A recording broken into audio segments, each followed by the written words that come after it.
আজকে রান্না হবে চেলা মাছ আলু বেগুন দিয়ে। তার জন্য এখানে আমার আছে বেগুন কাটা, হাফ বেগুন, একটা মিডিয়াম সাইজের আলু, এটা পেঁয়াজ আছে ঘুষো চিংড়ি করার জন্য।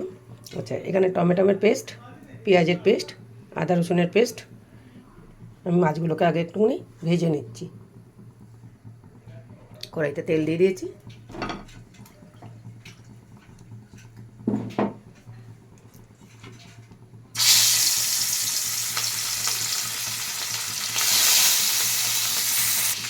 এখানে 250 ঘুষো চিংড়ি আছে। চিংড়ি মাছটাকে বেশ সুন্দর বেছে বুছে পরিষ্কার করে নিয়েছি, ধুয়ে রেখেছি। কত সুন্দর পরিষ্কার মাছটা। মাছগুলোকে আমি ভালো করে ভেজে তুলে নিচ্ছি।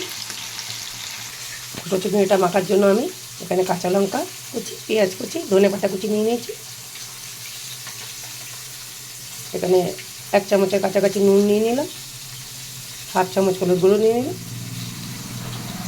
এখানে এই গণেশের বেসন আছে আর এই চাল গুঁড়ো আছে, এটাও দিয়ে দিচ্ছি আমি।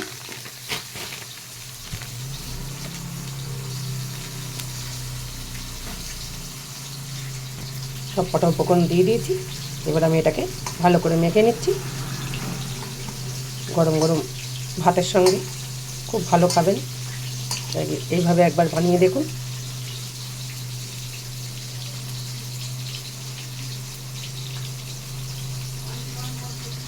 আমি ওদিকে ঘুষো চিংড়িটা মাখতে মাখতে আমার মাছগুলোও ভাজা হয়ে গেছে। আমি সব তুলে নিচ্ছি এক এক করে। আমি এই তেলের মধ্যেই এই ঘুষো চিংড়ির বড়াগুলোকে করে নিচ্ছি। এটা সব রকমভাবেই খাওয়া যায়, মুসুরির ডাল পাতলা করে হলে এবং সস দিয়ে খুব ভালো লাগে খেতে। খেয়ে দেখবেন এভাবে বানিয়ে একদিন। বড়াগুলোকে আমি একটু উল্টে দিচ্ছি।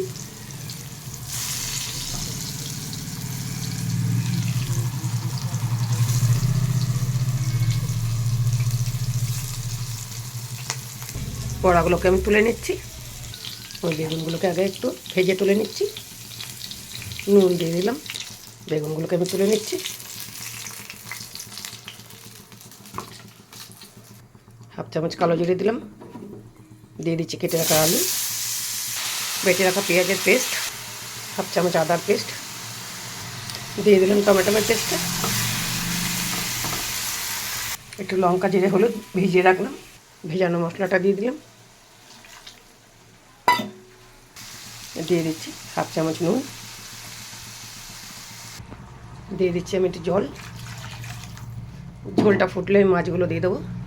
মাছ আর বেগুনটাকে দিয়ে দিলাম, দিয়ে দিচ্ছি কতটা ধনে পাতা। নামানোর হবে, নামিয়ে দিচ্ছি। এই হচ্ছে চালা মাছের ঝোল আর ঘুষো চিংড়ির বড়া। ভিডিওটা কেমন লাগলো দেখে একটা লাইক কমেন্ট শেয়ার করে দেবেন। ধন্যবাদ।